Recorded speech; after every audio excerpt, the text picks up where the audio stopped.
Welcome to the Allura Home Health Vlog. This is a spot where you can get thought leadership, information on topics that matter to your agency today.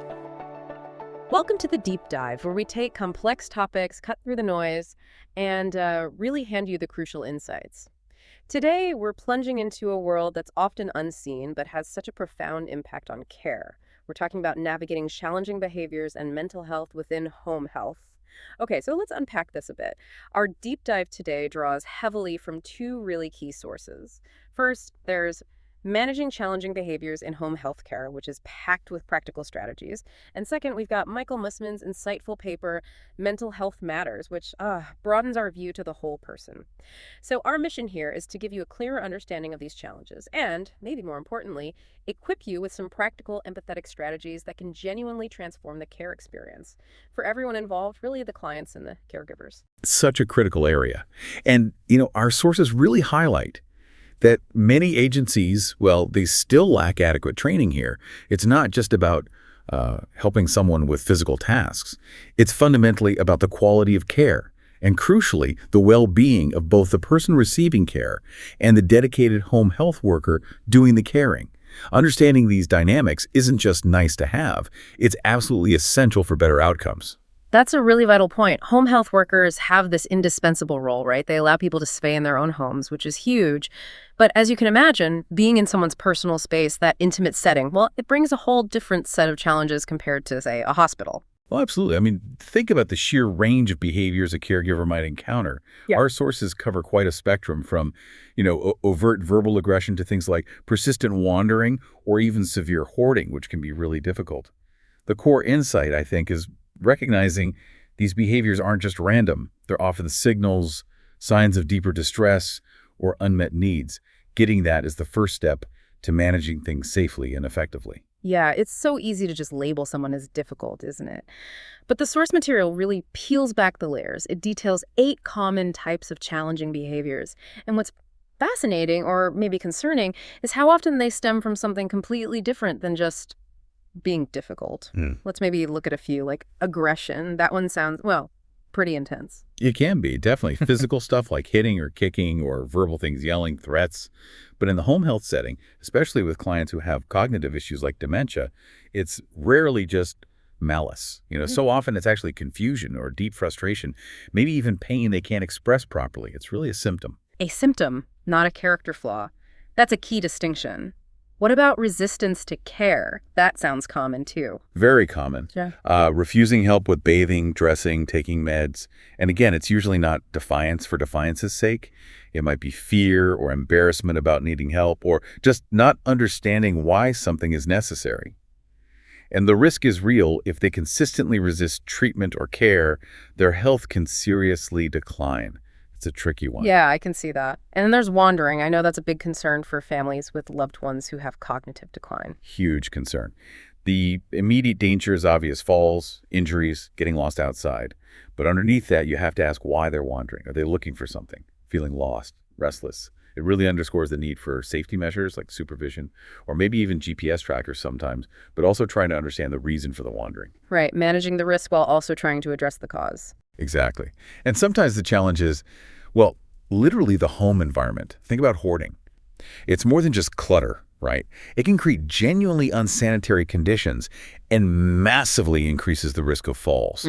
Or something like sundowning, that increase in confusion, restlessness, agitation, often in the late afternoon or evening for dementia patients.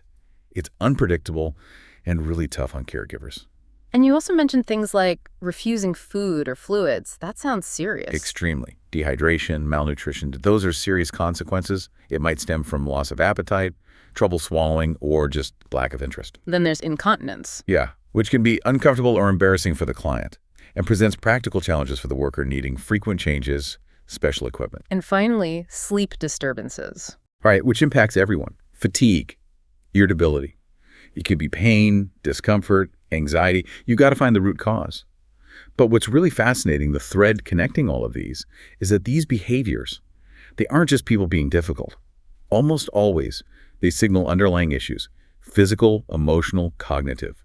Recognizing that is the absolute first step toward managing them effectively and, importantly, compassionately. That reframing, seeing behavior as a signal, is so powerful. And thankfully, the source material doesn't just list problems. It gives us some incredibly practical, effective strategies. These aren't just quick fixes, are they? They're meant to work alongside collaboration with the whole healthcare team. An integrated approach. Absolutely, it has to be integrated. So how do we equip these home health workers? What are the tools? The first one mentioned is, maybe surprisingly, practicing empathy. It sounds simple, but it's profound. Truly trying to put yourself in the client's shoes, understanding their perspective, especially when they're upset or agitated. When you approach it from their viewpoint, your response is just naturally going to be more effective, less confrontational. That makes sense. Building on that, you mentioned identifying triggers earlier. How does that work in practice? Well, it's about being observant, moving from just reacting to preventing. What specific things tend to happen before the challenging behavior starts? Is it a loud noise, a certain time of day, being asked to do something specific, an uncomfortable position? If you can pinpoint those triggers, you can often adjust the environment or the care routine and maybe head off the behavior altogether. It's proactive. Proactive, not just reactive. I like that. And what if a behavior does start escalating? That's where distraction techniques can be really useful. Gently redirecting their attention. Maybe put on some music they like. Suggest looking at photos. Start a simple puzzle. Even just change the subject or the room. It's about shifting their focus away from the source of agitation, calming them down without a direct confrontation. Okay, redirecting focus. Makes sense. And something often overlooked, but so powerful, is active listening. How is that different from just listening? It's about giving your full attention, not just hearing the words, but acknowledging the feelings behind them, validating their emotions, even if you don't agree with the behavior itself. When people feel genuinely heard and understood, it can be incredibly de-escalating.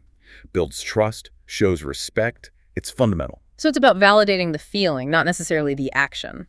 Precisely. And of course, for really complex situations, the sources emphasize collaborating with other healthcare professionals. Home health workers aren't expected to solve everything alone. Working with doctors, therapists, social workers, that teamwork leads to better, more tailored care plans. It strengthens the whole support network. Yeah, that collaboration piece seems key. It sounds like these roles are incredibly demanding, though, emotionally, physically. Absolutely draining at times, which leads directly to the final strategy, practicing self-care. And the sources are clear. This isn't a luxury for caregivers, it's a necessity. Taking breaks, getting support from colleagues or supervisors, finding ways to recharge exercise, meditation, hobbies, whatever works. It's essential to avoid burnout and maintain the empathy needed for this work. That's so important to stress. It protects the caregiver so they can provide that empathetic care. Exactly. And, thinking about these strategies collectively, it really raises the question of how we move beyond just managing crises. How do we foster a care environment that's fundamentally supportive, understanding, and proactive? It's about building a foundation. A foundation of overall well-being. That's actually a perfect segue, because that holistic view is exactly what Michael Mussman argues for in his paper, Mental Health Matters. Right, Mussman paper. His core message is, well, it's powerful. He argues that a patient's mental and emotional state isn't just linked to their physical health, it's equally important. Full stop. Think about it. Patients at home, they're often dealing with so much more than just the illness itself. Loneliness, anxiety about recovery, maybe depression, the sheer stress of it all. And Mussman makes this compelling point about the mind-body connection, doesn't he? He talks about how a positive mental state can actually speed up physical recovery, numerous somatic effects, he calls it. But conversely, if someone slips into hopelessness, well, recovery can really stall. It's true. And the psychological challenges of being homebound, maybe losing independence, living with chronic pain, they're immense. Mussman points out it's very normal for ongoing physical problems to trigger anxiety or depression. They often go hand in hand. And here's the really crucial point he makes, the one that kind of stopped me in my tracks. Despite how common this is, mental and emotional issues often get missed, or maybe just minimized in home care. And that oversight, it doesn't just impact quality of life. It can actively slow down physical healing and even increase the risk of ending up back in the hospital.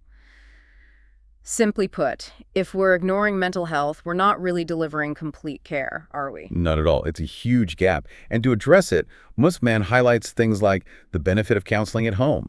Imagine the difference when a patient can talk to a therapist in their own familiar, comfortable space. It often leads to, more open, honest conversations. Great for grief counseling, trauma, or just basic emotional support. And crucially, this isn't just for the patient. Family caregivers, they face incredible stress. Burnout is so common. In-home counseling can be a lifeline for them too. Supports the whole system. Supporting the whole system. I like that framing. So what can agencies do? The source mentions practical steps, right? Without asking caregivers to suddenly become psychologists. Exactly. It starts with the basics. Train staff to spot early warning signs. Caregivers are right there, day in, day out. They're often the first to notice subtle changes. What kind of signs should they look for? Things like shifts in mood, more irritability, maybe sadness, withdrawing socially, losing interest in things they used to enjoy, big changes in sleeping or eating habits. Also, expressions of hopelessness, increased anxiety, maybe confusion or memory problems that seem new or worse, difficulty following instructions, and of course, more serious signs like any talk of self-harm or for dementia patients, maybe increased agitation or aggression could signal underlying distress. Okay, so training for observation is key. What else? The sources also recommend routine mental health screenings. Not necessarily deep dives, but regular check-ins, maybe monthly, maybe quarterly. Done by a nurse or another professional trained for this, they can track changes over time, compare to past records, even see if medications might be playing a role in mental health issues. That makes sense, building it into the routine. And then actively partnering with licensed therapists and counselors. Agencies should have a clear list, a menu of services and referrals ready for patients and families, present it right at the start, and remind them it's available. Making those connections easy seems vital. What about technology? Does that play a role? It can. The sources mentioned using simple digital tools. Think mobile apps, specific home health software, online platforms. These could potentially facilitate remote therapy, mood tracking, maybe virtual support groups. And this is a biggie, but agencies need to be really careful here. Research the tools thoroughly. Make sure they're actually easy for patients, especially older ones, to use. And critically verify that any counselors involved are properly licensed. Technology is a tool, not a magic wand. Good caveats there. User-friendliness and proper vetting are crucial. Absolutely. And while sometimes medication like SSRIs for anxiety or depression might be necessary, the sources really stress the importance of non-drug approaches too, a holistic view. For instance, simply encouraging mobility as much as the patient is able. Right. Countering that sedentary lifestyle has mental and physical benefits. Right, movement is medicine in a way. It really is. And another huge one, social interaction. One source actually called it the #1 defense against dementia and mental decline. That puts a real emphasis on the caregiver's role in helping patients connect with friends, family, engage in social activities. Fighting isolation is key. Wow, the #1 defense. That's powerful. So these things, mobility, social connection, they might not replace needed medications, but they clearly make a massive difference to someone's overall well-being. It's about nurturing the whole person, isn't it? Exactly. Nurturing the whole person. So wrapping this up, what's the big takeaway here? It feels like managing challenging behaviors in home health isn't just about techniques or protocols. It really demands a deeply compassionate, genuinely holistic approach. And integrating mental health awareness isn't just an add-on, it has to be foundational. That sums it up perfectly. It's about seeing the whole picture. Which leads to a final thought, maybe something for you, our listeners, to consider. Given how deeply intertwined mental and emotional well-being are with physical recovery, how might you, maybe in your own life, or if you're involved in caring for someone, expand your definition of care? How can we truly nourish the whole person, looking beyond just the immediate physical symptoms? Something to think about. This deep dive is brought to you by Allura Home Health Software. And they're really all about being that comprehensive solution for agencies, you know? Yeah, like that one platform that you can manage almost everything from. Which is interesting because Allura seems to really want to keep the whole industry in the loop. Not just about their software. Right, but about all the latest developments and regulations and, even just the news that affects agencies. They really are a top provider of home health software for both skilled and non-skilled agencies. And when they say complete agency management solution, they mean it? It really is designed to help everyone from the CEO to the caregivers in the field. Head over to allurahealth.com or give them a call at 1-800-954-8250 for a free software assessment. They can help you take your agency to the next level. And that's a wrap for this deep dive. Until next time. We'll be back soon with more insights and advice to help you navigate the ever-changing world of home healthcare. Stay tuned.